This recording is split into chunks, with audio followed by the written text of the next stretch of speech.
Sur l'effort de réduction de la dépense publique prôné par le président de la République, comment est-ce que la chancellerie va apporter sa pierre à l'édifice?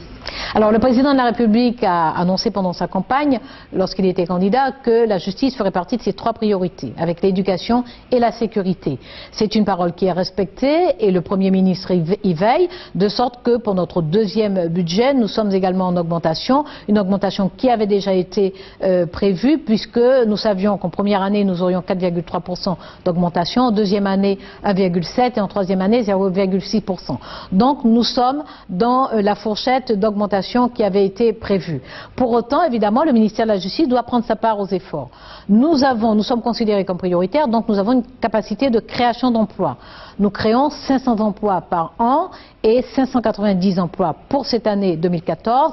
Et en plus, concernant les conseillers d'insertion et de probation, le Premier ministre s'est engagé à une création de 1000 emplois sur 3 ans, dont 400 rien que cette année 2014. Donc nous sommes vraiment un ministère prioritaire avec un budget qui augmente, avec des créations d'emplois tout à fait substantielles.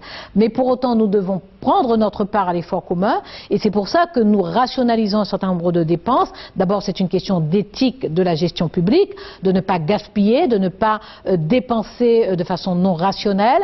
Donc nous rationalisons un certain nombre de dépenses, nous faisons des efforts, nous regardons ce qui peut être fait avec les autres ministères, nous faisons beaucoup d'interministériels et nous prenons notre part dans l'effort commun. Donc nous faisons en sorte de ne pas faire des doubles dépenses lorsque, par exemple, un autre ministère, je pense à la santé, lorsqu'un autre ministère assure une dépense, il n'y a pas de raison qu'au niveau de la justice, nous ayons le double de ces dépenses. Nous avons à faire la chasse aussi à un certain nombre de dépenses qui ne sont pas avérées, par exemple des frais de gardiennage de véhicules automobiles saisis. Là aussi, nous faisons des efforts de rationalisation.